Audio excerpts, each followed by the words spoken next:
2019 में corona virus आया और पूरी दुनिया में तहलका मचा दिया और उसके आने के कुछ दिन बाद ही वैज्ञानिक ने वैक्सीन निकाली और धीरे धीरे सब ठीक हो गया।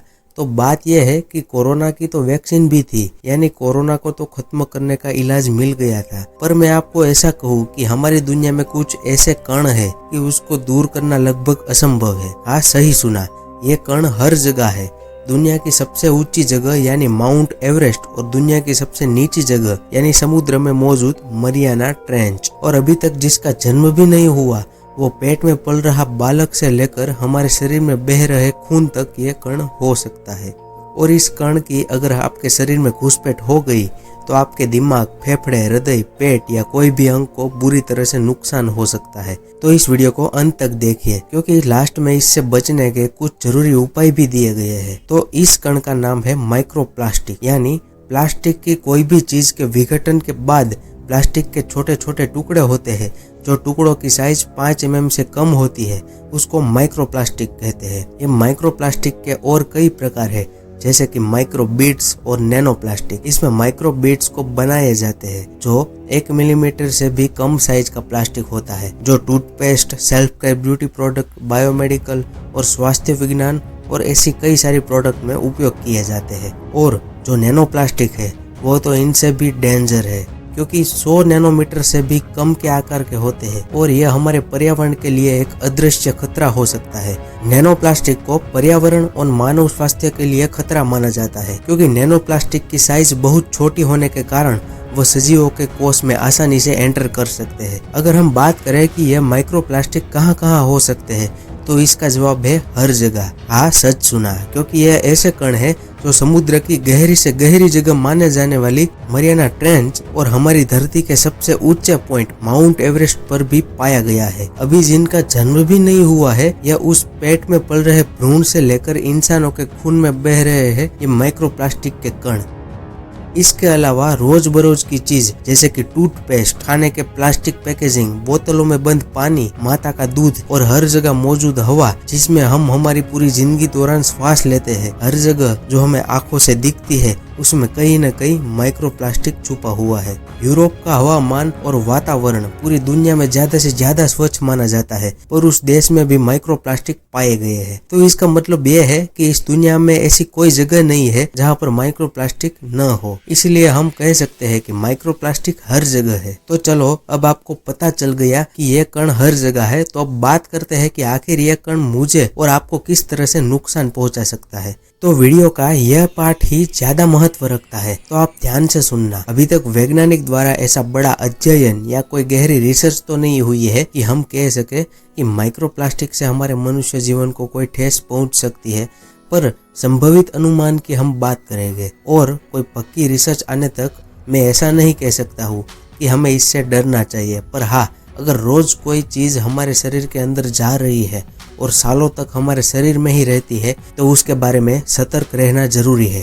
तो इस वीडियो को एंड तक पूरे ध्यान से देखें। तो माइक्रो या नैनो प्लास्टिक का कण किसी भी तरीके से हमारे शरीर में एंटर होता है तो उसकी साइज छोटी होने के कारण वो हमारे खून के बहाव में मिल सकता है और इस कारण वे शरीर के सभी अंगों में जा सकता है।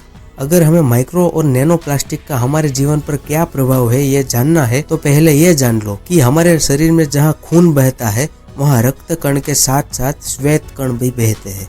ये श्वेत कण हमारे शरीर के सिपाही माने जाते हैं। वो बाहर की कोई भी चीज हो जो हमारे शरीर के लिए नुकसानकारक हो उसे खत्म कर देता है। अगर प्लास्टिक का कण स्वच्छ और साफ हो तो श्वेत कण उसे कुछ भी नहीं करेगा और ये प्लास्टिक रक्त कण के साथ चिपक के पूरे शरीर में घूमते रहेंगे। पर अगर प्लास्टिक के कण में कोई अन्य पदार्थ चिपका हुआ हो तो श्वेत कण उसे शरीर का दुश्मन मानकर उस पर प्रहार करेगा। अब प्लास्टिक का कण का तो नाश नहीं होगा, इसलिए श्वेत कण उसे निगल जाएगा और उसे निगलने की वजह से श्वेत कण खुद ही मर जाएगा। अब सीधी बात है, आप समझो कि हवा, पानी और जमीन में से आया हुआ माइक्रोप्लास्टिक का कण खुद ही प्रदूषित होगा, इसलिए वह हमारे खून में मौजूद ज्यादा से ज्यादा श्वेत कण का नाश कर देगा। इसलिए हमारा शरीर ज्यादा से ज्यादा श्वेत कण प्लास्टिक को मारने के लिए बनाएगा और उस जगह मारे हुए श्वेत कण की वजह से सूजन आ जाएगा या तो फिर शरीर का वो हिस्सा दुखने लगेगा। इस तरह की प्रोसेस की वजह से ज्यादा नुकसान हमारे दिमाग, फेफड़े, एड्रेनलिन ग्रंथि में हो सकता है। अब प्लास्टिक कण को कुछ नहीं होगा और हमारा शरीर ज़्यादा से ज़्यादा श्वेत कण बनाता जाएगा। अब उसकी भी एक लिमिट होती है और एक लिमिट के बाद हमारे शरीर में श्वेत कण की मात्रा घट जाएगी और हमारी रोग प्रतिरोधक क्षमता यानी इम्यूनिटी एकदम से कम हो जाएगी। अब जानते हैं कि प्लास्टिक के कण से हमारे शरीर को वाकई क्या नुकसान होते हैं।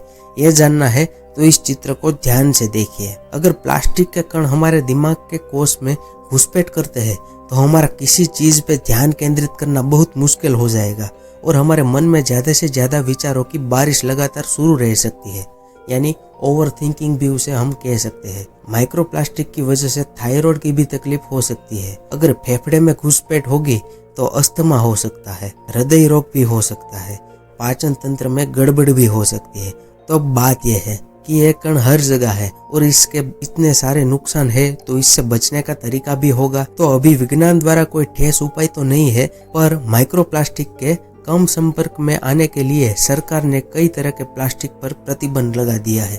प्लास्टिक को रिड्यूस, रीयूज, रिसाइकल करने की सलाह भी दी है। पर अगर हमें खुद इससे बचना है तो हम भी कुछ सामान्य उपाय कर सकते हैं, जैसे कि पानी प्लास्टिक के बोतल में पीना बंद करना चाहिए और कोई धातु की या फिर स्टेनलेस स्टील में पानी पीने की आदत डालनी चाहिए। प्लास्टिक के कप, स्ट्रॉ, बोतल, ग्लास, डब्बे और कई और ऐसी चीज है जिसमें अगर गर्म पिया या खाया जाए तो उसमें प्लास्टिक का विघटन होने का खतरा है। घर में कारपेट, पर्दे, चादर, तकिया वो कॉटन, ऊन, रेशमी हो तो कोई बात नहीं।